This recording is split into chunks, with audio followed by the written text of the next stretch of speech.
building a better Bay Area, moving forward, finding solutions. This is ABC 7 News. Hi there, I'm Kristen Z. You're watching Getting Answers live on ABC 7, Hulu Live, and wherever you stream. We're asking experts your questions every day at 3 to get answers for you in real time. Today we have San Francisco Standard sharing the story of the Curtis family C Notes. This talented San Francisco family band is bringing harmony to the Bayview neighborhood.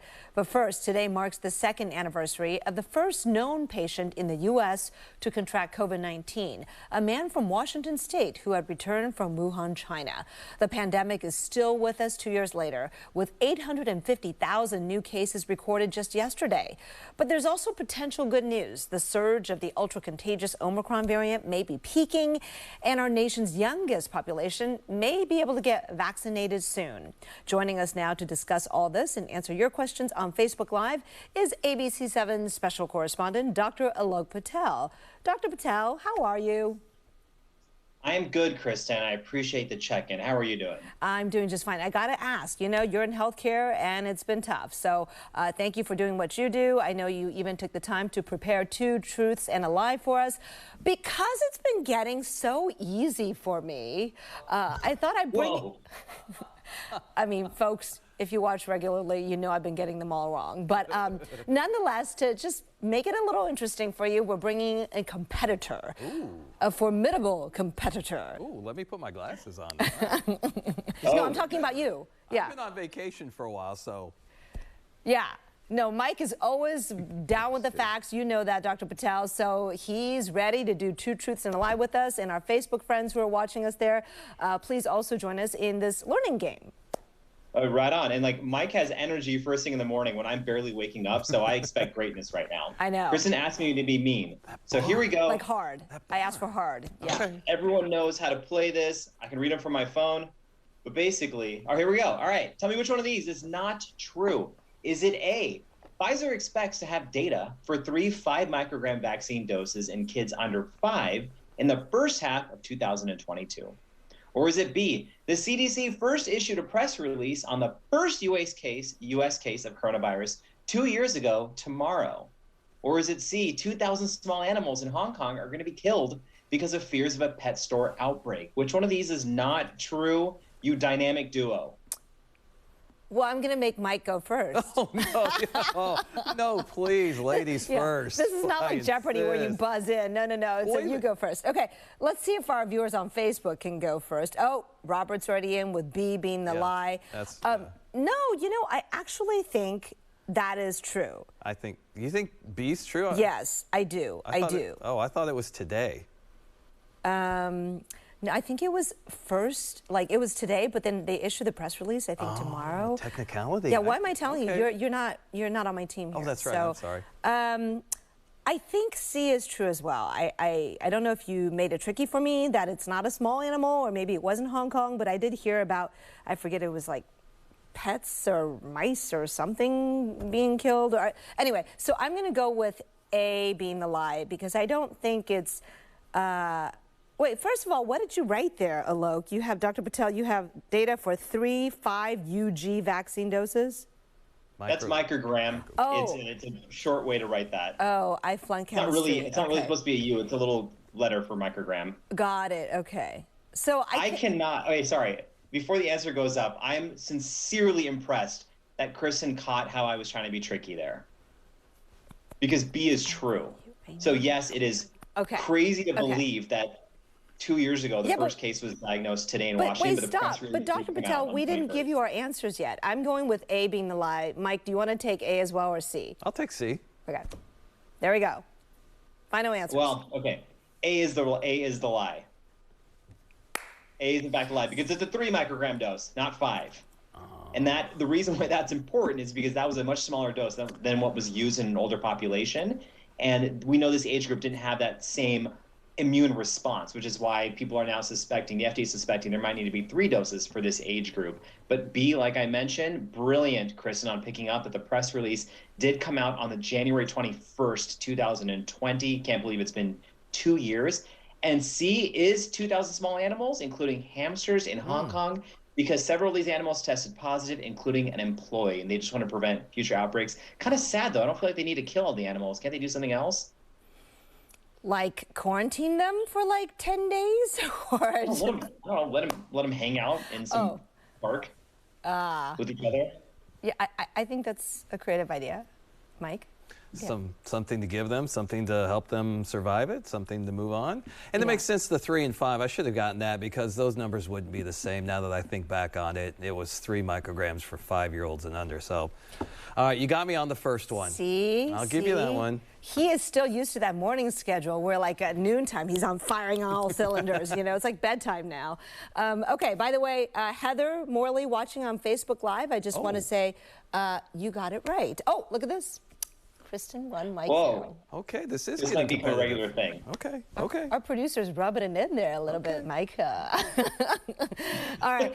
Don't worry, Mike. You do have a chance to redeem yourself because we have a second round after the commercial break. So I'll let you actually prepare for your weather forecast. I know you got coming up at 4. And Dr. Patel and I will continue to talk for a little bit. So rematch coming up in about 5 minutes. But Dr. Patel, I want to ask you, since we're talking about kids and the Pfizer vaccine, specifically kids under 5, Dr. Fauci did suggest that approval could come next month, but then maybe it could be like 3 doses. Why is that? Well, Kristen, that's essentially kind of what I was getting at, is that when the first trial went through with just 2 3-microgram doses, it didn't produce the same antibody response, the same immune response in older kids. And so they extended it to include 1 more dose. And so that's what we're waiting to see. And when that data hopefully comes out, I'm hearing that it may come out in February, possibly early March, that it looks promising, that it's safe, that it works, and that we can start rolling that out to protect kids, because we know that young age group is particularly at risk right now from Omicron. Right. But can I ask you, though, because I think they looked at 6 months to 4 years old altogether, right?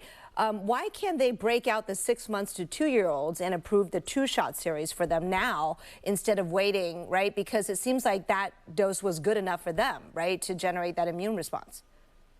I'm glad you asked that question, because if you actually look at the trial data, this was specifically for that group that's 2 to right underneath 5 years old. So I don't have a great reason of why the age of 6 months to 6 months to about 2 years old is not going to be rolled out. I would surmise that this is some of the data that the FDA would also release in February, so that those worried parents can finally get some answers. Okay. Yeah, because they could break it out into, because so much happens to you developmentally from 6 months to 5 years. So different. Okay. WHO today, I think, said that boosters are not necessary, or maybe they're saying evidence doesn't yet suggest it's necessary for healthy kids and adolescents to get a booster. Is that right? That you are correct in that the WHO did issue that today, and that was one of their chief scientists who said that. And I think what we have to understand here is that the WHO rightfully is taking on a global stance. And if we look at global vaccine equity, I don't know many people who would disagree and saying that we'd rather have everyone get their primary series first, and then we talk about boosters later. But given the dynamics in the United States and how quickly this is spreading in that young population, I think that's where the defense for boosters is coming from. But Kristen, I have to tell you, I have a lot of hesitant parents out there who are saying, I don't see enough data for wanting to support a booster for my adolescent. And it's a very real concern people have. And that's why I'm hoping that when we announce 3 doses for kids who are that 2 to right underneath 5, that there's a lot of really good discussion data there. And we don't skip the meeting with the ACIP and with the CDC advisory board, like what happened previously, that we actually go through the entire full process. That's right. People need to understand it and see the data. An important news study talking about kids still, UCLA, this one giving some implications on whether nursing moms with COVID should be breastfeeding. What do we know there? Well, what we know is that in this study, which looked at about 2,000 cases of breastfeeding moms, they looked at the moms who were testing positive for COVID-19, and even though a small percentage of them tested positive for having the genetic material in their breast milk, they didn't actually find that they had the replicating material in the breast milk. And more importantly, the scientists concluded that the moms weren't passing on infective virus to the kids. So in other words, some of the viral parts may be in the breast milk, but it's not enough to infect the babies. Kristen, this is very good news and reassuring, because we know that breast milk is a very important food supply.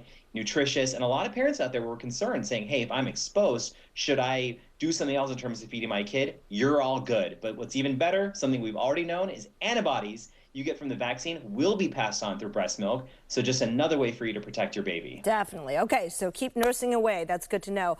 Look, lately there's been a lot of talk about whether the Omicron surge is peaking and, you know, when this wave does die down, are we going to be in a great place in terms of immunity? What is the latest on that?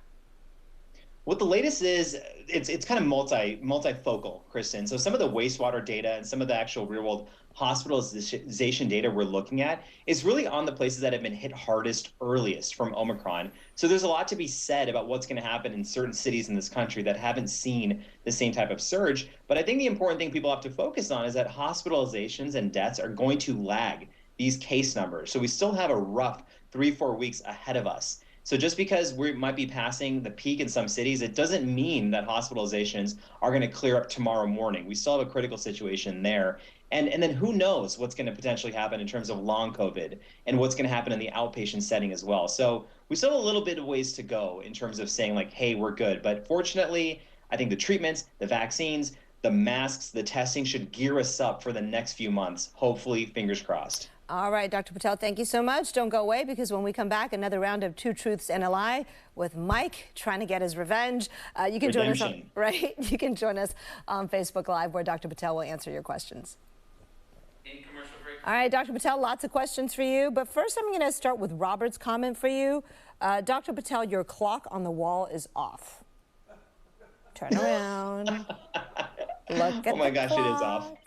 Wow. So, dude, do you need to this is what happens. This is what happens when you have clocks for decoration and not necessarily for anything that's accurate. My bad. Okay, Jessica also says, can you tell the doc if he can fix his clock? Okay, so people are relying on you. They look at that clock, and there you go. Okay, Daniel wants to know, if someone got 2 doses of Pfizer in April, got COVID in December, would you recommend them getting their booster shot still?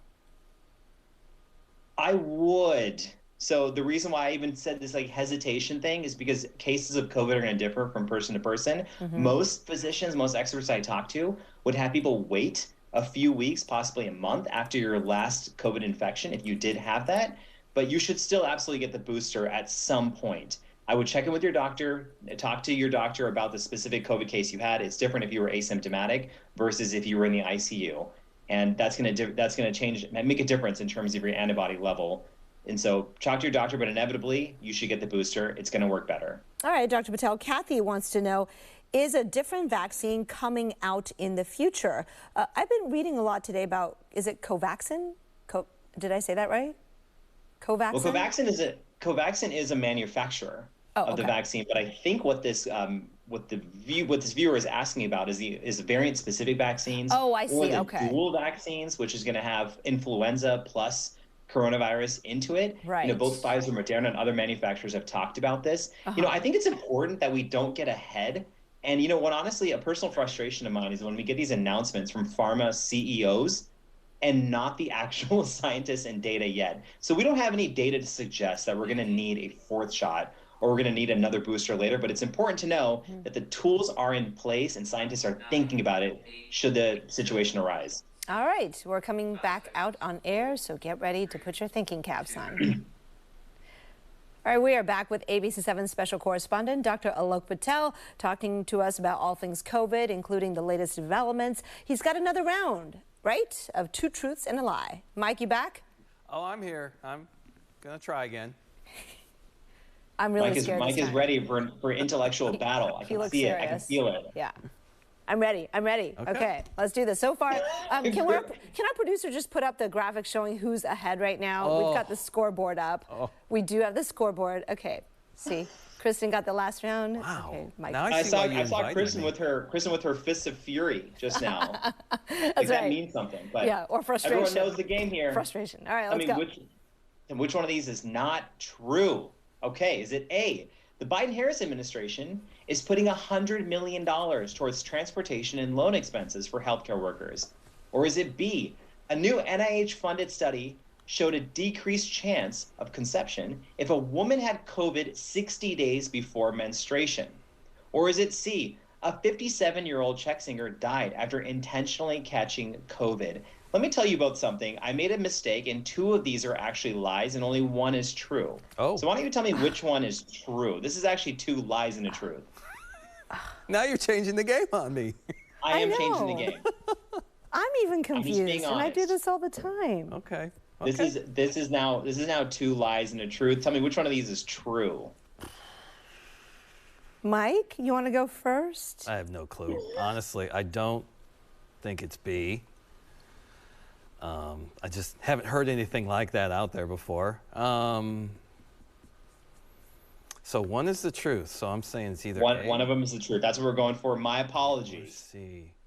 Okay. I'll say A. Okay, Mike, you're saying A is the truth. Okay, so I think, Dr. Patel, that $100 million is going towards something different from what you listed. So I think you're being tricky there, although I did hear about $100 million going to something.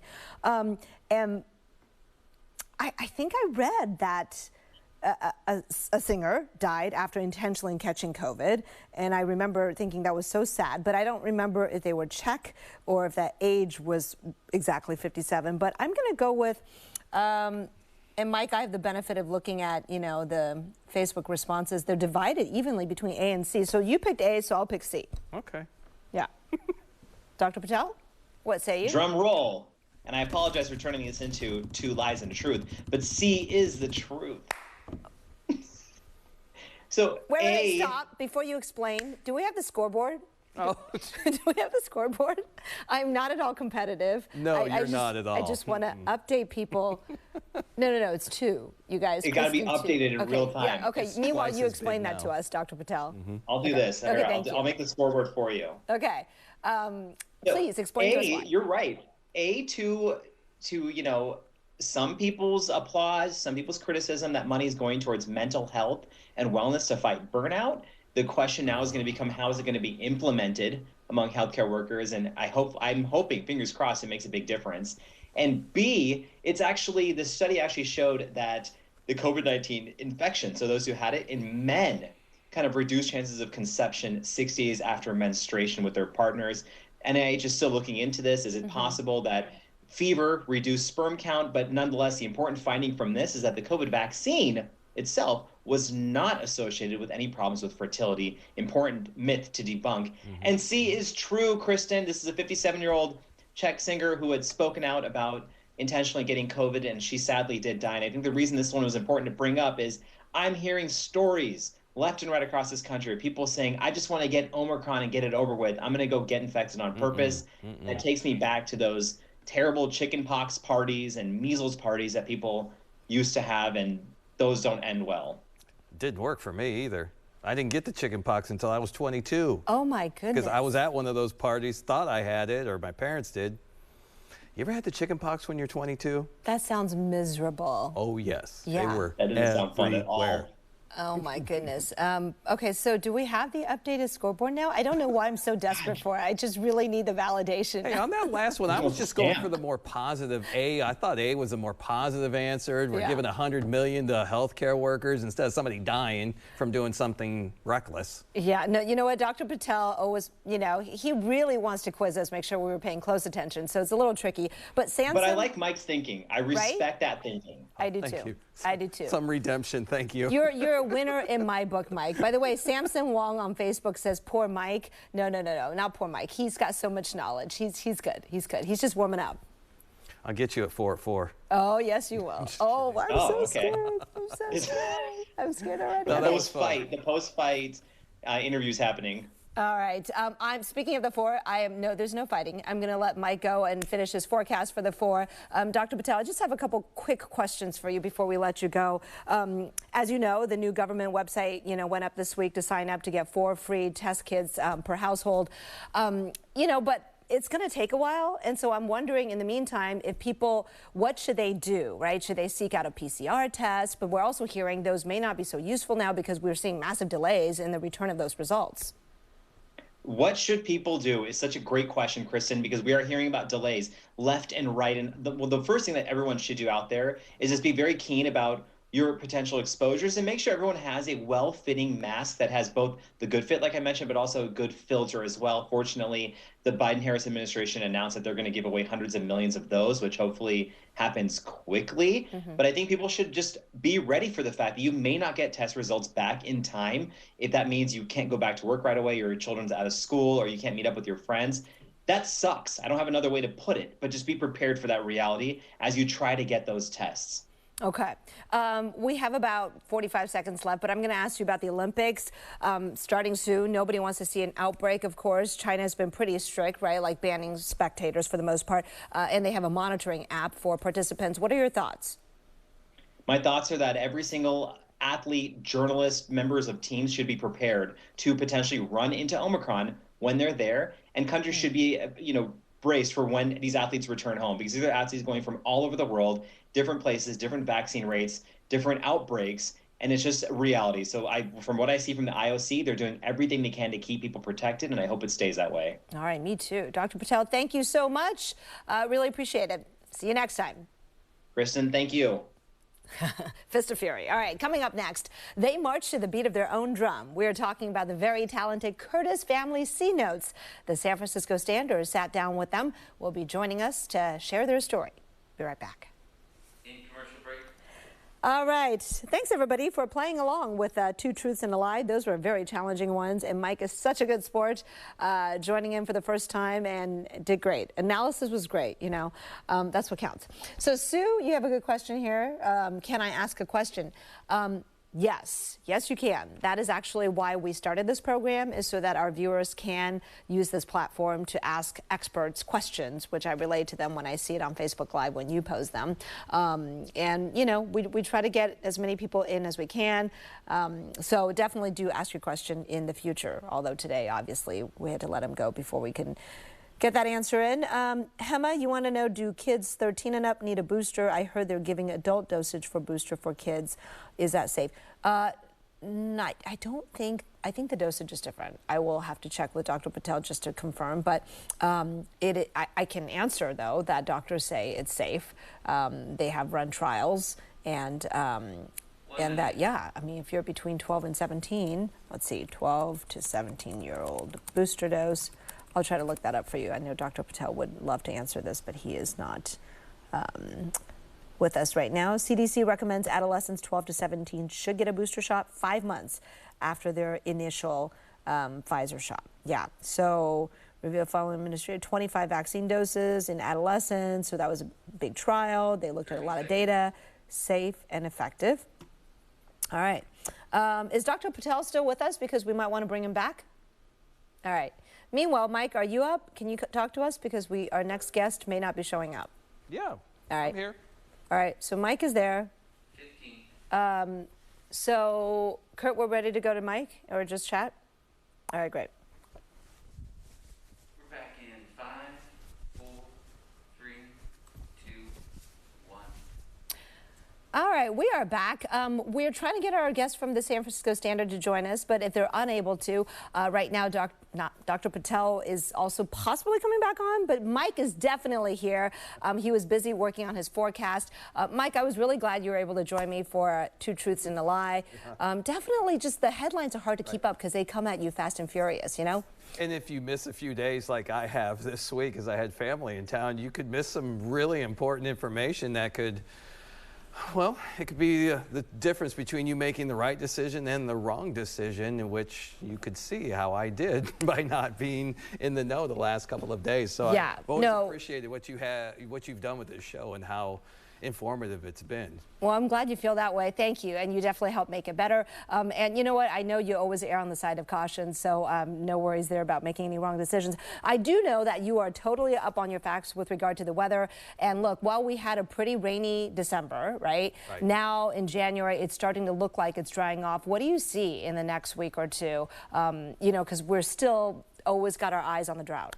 Yeah, it's pretty incredible the way this rain year has unfolded. We came out with record rains in October, usually one of the drier months of the rain year. And in November, we went completely silent. December, we came back with wetter than average weather. And now we're into January and we're pretty much completely silent once again. It's going to be a very, very dry ending to January. In the beginning of February, doesn't look much better. In fact, I was looking at some of the medium range models and we don't really see a significant storm coming our way for the next 14 to 16 days. There's a slight chance a week from tomorrow that there could be an inside slider and finally bring the Sierra some new snow, but it's going to miss us and it's not going to be a very potent storm maker at that point anyway. Okay, well, in terms of our longer-term water outlook, you know, the snowpack is super important. When do they start measuring that, and how do we know how that is looking? Yeah, they're measuring it by hand. They also do that, but they also do it electronically, and that's usually what we use every day to update you. And we've got almost 50% of where we should be for the end of April, which is the end of the snow year. So while we're well ahead of where we should be for this time of the year, we still need almost twice as much snow over the next couple of months to be exactly where we should be at April 1st, and that's what will eventually melt and run off into our reservoirs. We do have some melting right now, which is good, which means if we get another heavy dose, it should not cause any issues with avalanches or any flooding. That's always an issue if we get snow late in the season because it melts so rapidly and that could cause flooding. I do not see that happening so far, Kristen. Okay. Is this in keeping of, I think we were in a La Nina year, right? Yes, we are. Okay, is this what we expected? It pretty much is. We expect it to be below average in most of the moisture heading to the Pacific Northwest, where it has, but every once in a while, even during that time frame, you can have a storm or two that slips out of the current roll of the jet stream, pushing those storms to the north and slides down towards us. And that's what we've had. We've had a couple of atmospheric rivers that were very beneficial and very light on the negative side. So that is not uncommon. And it's not uncommon that even with all that, we are now starting to slip a little bit below where we should be, at least in terms of snow, not as much as in terms of rain. But if we don't get any soon, we could start seeing the negative effects of that also. But everything is so beautifully green, and I'm watching the winds. The winds are going to be a real issue tomorrow and into Saturday. And if we didn't have those green hills, we would be talking about a fire danger. But thankfully, we're not. Thankfully, right? Okay, we have about 20 seconds, but Randy wants to know, how are the reservoirs looking capacity-wise? Capacity-wise, they are the last to come up because we've got to wait for that snow melt to push all that water into there. So they have not changed much, especially in the past couple of weeks. Since the beginning of October, they've jumped up about 15 to 20%, which means they're still anywhere from 30 to 70% where they should be for this time of year. All right. Thanks a lot, Mike. Join us on Facebook Live while we take a short break. Mike will be answering your weather questions. In commercial break. All right, Mike, people are just so excited that you're on the show today that they have tons of questions. Yeah. Nice. Here's a comment, actually. Gary says, in fact, the birds are already flying north. Might this be an indication that we're going to have a shorter winter? It could be. It definitely could be. They are confused, probably like the rest of us right now. The trees are confused. We already have high amounts of tree pollen being measured at one of our more prominent sites in San Jose. We've got alder, cedar, pine, and juniper, and we're a little ahead of schedule. Okay, is that why I'm sneezing? Because I've been sneezing, and then I get really worried. I go, is that COVID? Oh, my goodness. It must be the trees then, because, yeah, they should not be producing this much pollen this early. So was it Gary? Is that who you said it was? Yeah. Yeah, so Gary may be onto something right there. February, if we don't go this, wet month, dry month, which means February would be wet, then we could definitely see spring start sooner. Ah, okay. Heather has more of a comment, but I think it's important. She says, we need more snow in Utah. Are we seeing weird patterns where places that normally get snow are not, and places where normally don't get snowstorms or ice storms are? Well, I think we took a lot of their snow early in the season. That's why we have such a surplus. The way the jet stream was running, it was hitting the Sierra first and dropping most of the moisture in the form of snow in the Sierra. And then, Nevada is, if not the driest state in the country, it's one of them. And so trying to get that moisture through Nevada, it's already dry, over to Utah is rough. But they're in a pattern right now where they're getting what are called little, not necessarily clipper systems, but they're coming out of Canada. And when they come out of Canada and dive southeastward towards Utah, they just don't have the moisture that they need. So they get a lot more powdery snow than the heavy, wet, moist content snow that the Sierra kind of robbed from them earlier in the season. Gosh, okay, I learned so much from chatting with you in the last 5 minutes. Thanks for standing by and being there. Really appreciate Absolutely. it. Yeah, and our viewers really appreciate that as well. All right, Mike, I'll see you back on the floor. Okay, thanks. All right. 8, 7, How much time do we have saying 5 goodbye? seconds. Thank you. 4, 3, 2, 1. We were unable to get our SF Standard story on about the family band in San Francisco called the Curtis Family C Notes. They're fantastic, so we'll definitely get that on another time. But thank you for joining us on this interactive show, Getting Answers. We'll be here every weekday at 3 on air and on live stream answering your questions. Bye-bye.